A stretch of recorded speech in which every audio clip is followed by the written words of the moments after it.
What up everyone, I'm Rich Mays Lopez and this is the Release Roundup brought to you by SoulCollector.com. In this week's show, we're touching on the top news stories, we're ranking the top 5 sneaker releases of the week, and we linked up with Zach LaVine to talk about his future with Adidas. Let's get into the news. After dropping a bunch of hyped collabs with Jordan brand, Don C is finally getting his own sneaker. Following up on a couple of leaked images that were definitely not a good look, Don C took matters into his own hands and posted a picture on his IG.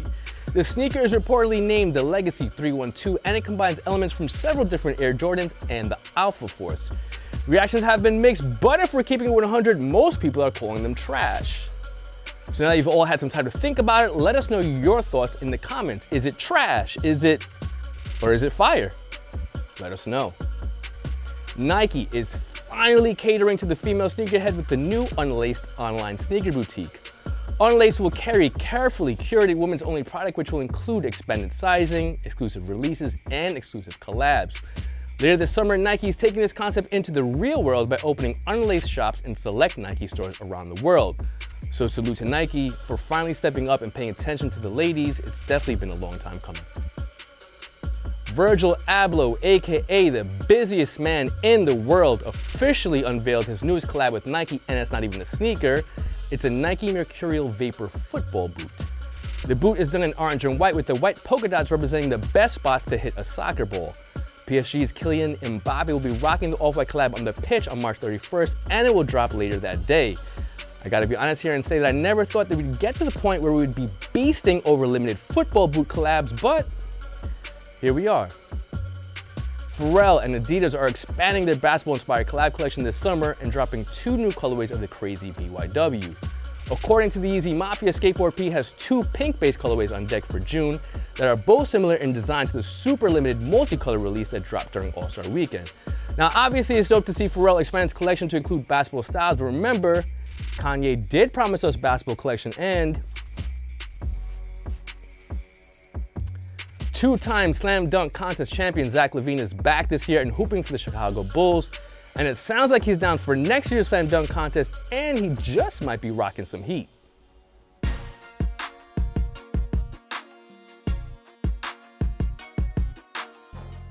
Talk to me about Adidas growing up into the NBA. Yeah. What were you rocking back then? I used to wear the Piranhas, Pro Models, the Gill Zeros, Chauncey Billups like PEs. We had a little bit of those because we were baby blue color. Obviously the Kobe's, the Crazy 8s, Crazy Ones. Those are some of my favorite shoes. The ones without the laces. Yeah. The ones that straight look like the Audi car. Those are some of my favorite. Not many people like those. I liked them. I was the biggest Kobe fan in the world though. So that's our generation of Michael Jordan. Yeah. So what is your Adidas off the court collection looking like now? Got all the Yeezys, a lot of the boosts. My closet's full right now. I'm trying to think. I'm going by. I got obviously the old classic shell toes. What's your favorite Adidas sneaker of all time? Pharrells. Okay. My favorite Adidas sneaker of all time. On court? Yeah. And off court? On court, I already told you guys the Kobe's. Yep. Off the court, that's what I'm trying to think right now. Stan Smiths is really cool. You can wear those with everything. The Yeezys, you can wear those with sweatpants. You wear them with jeans. You can swag them out. All the collections. Yeah. All Kanye stuff is hard, man. Could you imagine yourself creating a signature basketball sneaker with Kanye West? I'll let him do most of the work. I'll put my little logo or something on it. He put his logo on it, but you know most of his stuff is already banged. So once you're feeling completely right, would you rep Adidas coming back in the slam dunk contest? Yeah. So I mean I don't know. It's a big possibility. You know I like leaving things open. You know All-Star games in Chicago in 2020, so it's a big possibility. I might spice things up again and get everybody into it. Let me pitch this to you. Yeah. You come back 2020 slam dunk contest. Yeah. You win it rocking Yeezys. Yeah. Oh. Heard it here first.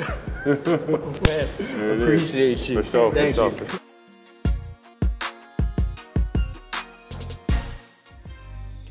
And now for the top 5 sneaker releases of the week. Coming in at number 5, the Nike Air Max 98 Easter, aka South Beach, dropping on April 1st at a retail price of $160. At number 4, the KITH X Adidas EEA collection, dropping on March 30th. At number 3, the Nike LeBron 15 Fruity Pebbles, dropping on March 30th at a retail price of $185. At number 2, the Easter Air Jordan 11 Low, dropping on March 31st. And the number 1 sneaker release of the week, of course, the Nike Air VaporMax X Off-White Part 2, dropping on March 30th at a retail price of $250. Point blank period, Virgil Abloh is the most important man in the industry right now, and coming off of being named the new menswear artistic director at LV, he's back with another VaporMax that's going to be impossible to get, but definitely worth the effort. That's it for this episode of the Release Roundup. Let us know your thoughts in the comments, and if you're copying anything this weekend, best of luck to you. See y'all next week.